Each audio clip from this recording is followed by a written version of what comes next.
हरि ही ओम नमस्कार। 7 जुलाई 2024 की सुबह 4:34 पर दैत्य गुरु शुक्र राशि परिवर्तन करने जा रहे हैं।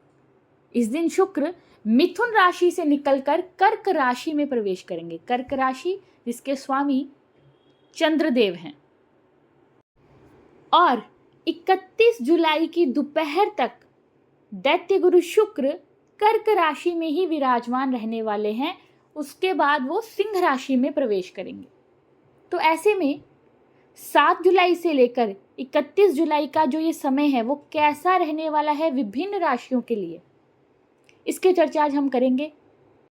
प्रिय दर्शकों, शुक्र के राशि परिवर्तन की सीरीज की ये दूसरी वीडियो है, फाइनल वीडियो है। पहली वीडियो में मैं मेष, वृषभ, मिथुन, कर्क, सिंह और कन्या राशि की चर्चा कर चुकी हूँ। अगर आपने वो वीडियो अब तक नहीं देखी है तो आप मेरे YouTube चैनल पर जाकर उस वीडियो को देख सकते हैं, या फिर मैं डिस्क्रिप्शन में भी उस वीडियो का लिंक दे दूंगी, वहाँ से आप वो वीडियो देख लीजिएगा। आज की इस वीडियो में मैं बात करूंगी तुला से लेकर मीन राशि तक की, यानी कि आज की वीडियो में हम चर्चा करेंगे तुला, वृश्चिक, धनु, मकर, कुंभ और मीन राशि की। तो आइए बिना देरी किए हुए आज की वीडियो स्टार्ट कर लेते हैं और शुरुआत करते हैं तुला राशि से। कैसा रहेगा शुक्र का ये गोचर काल तुला राशि वालों के लिए? प्रिय दर्शकों, तुला राशि के जातकों के लिए शुक्र का ये गोचर दशम भाव में होने जा रहा है। शुक्र आपके अष्टम भाव के स्वामी और राशिपति होते हैं। ऐसे में शुक्र आपके दशम भाव में गोचर करने जा रहे हैं। ऐसे में जो लोग नौकरी करते हैं और ट्रांसफ़र चाहते थे, स्थानांतरण चाहते हैं, तो उनका इस गोचर काल के दौरान ट्रांसफ़र हो सकता है। प्रिय दर्शकों, कार्य क्षेत्र में थोड़े से उतार चढ़ाव आपको देखने को मिल सकते हैं।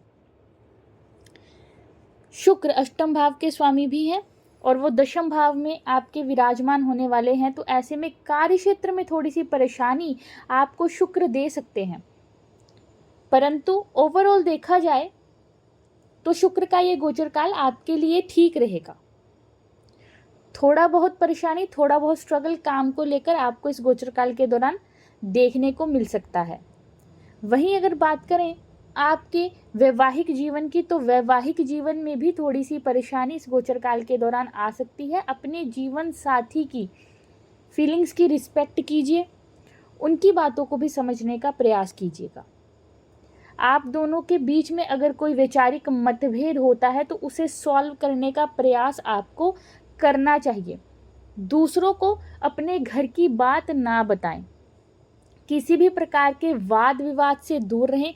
कार्य क्षेत्र में भी किसी भी प्रकार की बहसबाजी से, किसी भी प्रकार की चुगलीबाजी से, किसी भी प्रकार की वाद विवाद से आपने बचकर रहना है। दर्शकों, इस समय के दौरान स्त्री वर्ग का सम्मान करें, स्पेशली खासकर स्त्री वर्ग से कोई वाद विवाद आपने नहीं करना है। प्रिय दर्शकों, इस समय के दौरान अपनी हेल्थ का ध्यान आपने रखना है। अगर आपको पहले से ही डायबिटीज़ संबंधी कोई परेशानी है या मूत्र संबंधी कोई रोग है तो अपना और ख्याल इस गोचर काल के दौरान रखें। यात्राएं आप इस गोचर काल के दौरान कर सकते हैं। कामकाज संबंधी यात्राएं भी इस गोचर काल के दौरान आपकी हो सकती हैं। उपाय जो तुला राशि के जातकों ने इस गोचर काल के दौरान करना है वो ये है कि आपने इस गोचर काल के दौरान हर शुक्रवार के दिन माँ दुर्गा को गुलाब के पुष्प अर्पित करने हैं और उनके सामने घी का एक दीपक प्रज्वलित करना है। आइए अब बात करते हैं वृश्चिक राशि की। जानते हैं वृश्चिक राशि के जातकों के लिए कैसा रहेगा शुक्र का ये गोचर काल। प्रिय दर्शकों, शुक्र वृश्चिक राशि के जातकों के लिए नवम भाव में गोचर करने जा रहे हैं। शुक्र आपके सप्तम भाव के स्वामी होकर और द्वादश भाव के स्वामी होकर नवम भाव में गोचर करने जा रहे हैं। प्रिय दर्शकों, ऐसे में शुक्र के इस गोचर काल के दौरान वृश्चिक राशि के जातकों को अपने वैवाहिक जीवन में सुधार होता दिखाई दे सकता है। अगर आपके वैवाहिक जीवन में कोई परेशानी चल रही थी तो वो इस गोचर काल के दौरान थोड़ी इम्प्रूव हो सकती है, उसमें सुधार आ सकता है। आपके जीवन साथी के साथ आपका बॉन्ड और अच्छा और स्ट्रॉन्ग हो सकता है। पिता के स्वास्थ्य में इस गोचर काल के दौरान आपकी वृद्धि हो सकती है।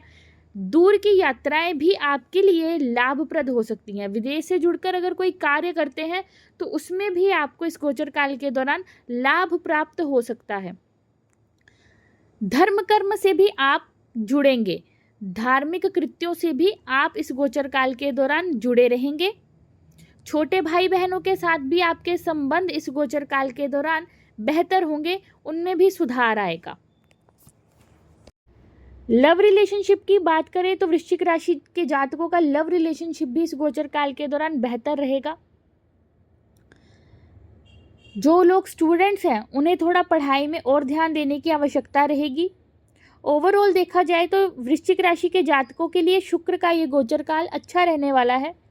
मान सम्मान की प्राप्ति होगी, पराक्रम में आपकी वृद्धि होगी और धन के मार्ग आपके लिए बनेंगे।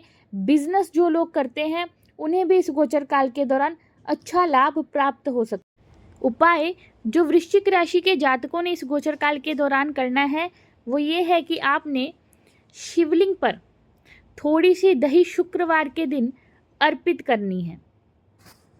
आइए अब बढ़ते हैं अगली राशि की ओर, जान लेते हैं धनु राशि के जातकों के लिए शुक्र का ये गोचर काल कैसा रहेगा।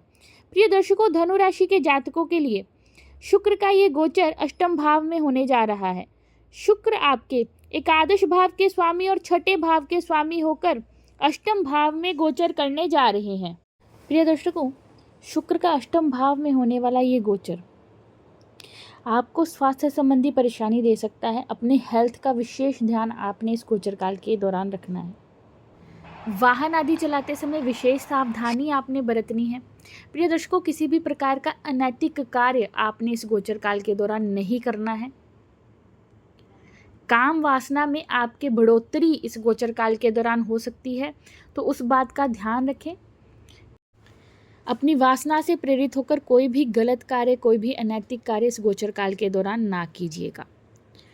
जीवन साथी के साथ अपने रिश्तों को और अच्छा बनाने का प्रयास आपको इस गोचर काल के दौरान करना चाहिए। प्रिय दर्शकों, आप अपनी एनर्जी को सही ढंग से यूटिलाइज कीजिए।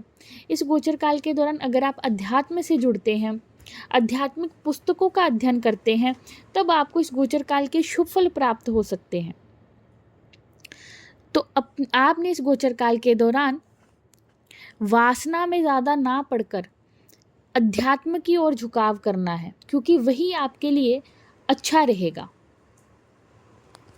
आर्थिक पक्ष की बात करें तो वो भी आपका इस गोचर काल के दौरान कमज़ोर दिखाई दे रहा है। आर्थिक परेशानी भी आपको इस गोचर काल के दौरान आ सकती है। धन खर्च आपका इस गोचर काल के दौरान अधिक हो सकता है।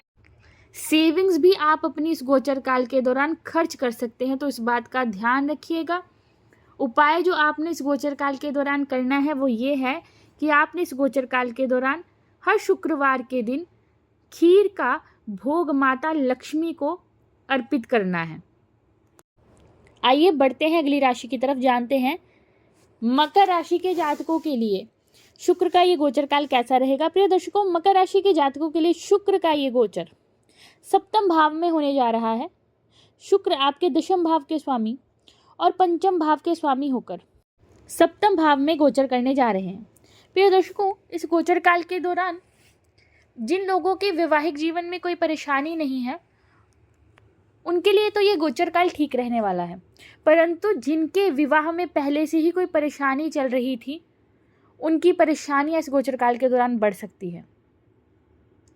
अपने जीवन साथी के प्रति थोड़े से ईमानदार रहने का प्रयास आपने इस गोचर काल के दौरान करना है। अपने कैरेक्टर को, अपने चरित्र को ठीक रखने का प्रयास आपने करना है।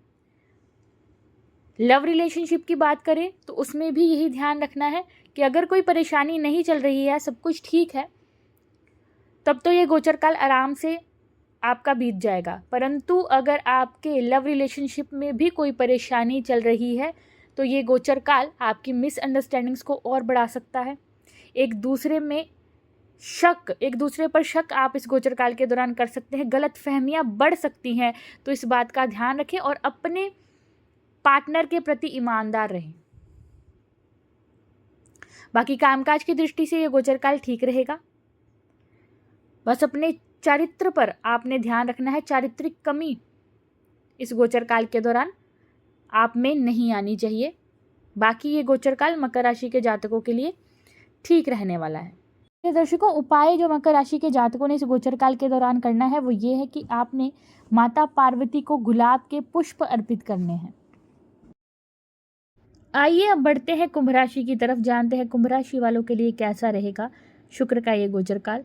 कुंभ राशि के जातकों के लिए शुक्र का ये गोचर छठे भाव में होने जा रहा है। शुक्र आपके चतुर्थ भाव के स्वामी और नवम भाव के स्वामी होकर छठे भाव में गोचर करने जा रहे हैं। प्रिय दर्शकों, ऐसे में कुंभ राशि के जातकों ने इस गोचर काल के दौरान स्त्री वर्ग का सम्मान करना है। किसी भी प्रकार के बहस वाद विवाद में आपने नहीं पड़ना है। शत्रु आपको परेशान करने का प्रयास कर सकते हैं, तो इसलिए इस बात का ध्यान रखें कि किसी से भी फालतू के वाद विवाद में ना पड़े। अपने खर्चों पर थोड़ा सा कंट्रोल रखें। धन खर्च इस गोचर काल के दौरान आप अधिक कर सकते हैं। अपनी सुख सुविधाओं पर अधिक खर्च आप कर सकते हैं, या फिर शो ऑफ के चक्कर में आप अधिक खर्च इस गोचर काल के दौरान कर सकते हैं। तो अपने व्यर्थ के खर्चों पर थोड़ा सा कंट्रोल रखने की आपको आवश्यकता होगी। स्वास्थ्य संबंधी परेशानी भी आपको इस गोचर काल के दौरान आ सकती है। यदि आपको मूत्र से संबंधी कोई रोग है, मधुमेह है, डायबिटीज़ है, तो आपने अपना विशेष ख्याल इस गोचर काल के दौरान रखना है। कोई भी महत्वपूर्ण निर्णय लेने से पहले किसी की सलाह अवश्य लीजिएगा। जल्दबाजी में कोई भी कार्य ना करिए।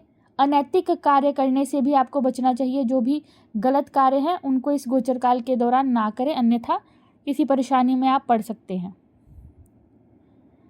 कुंभ राशि के जो जातक स्टूडेंट्स हैं उनके लिए ये गोचर काल ठीक रहेगा।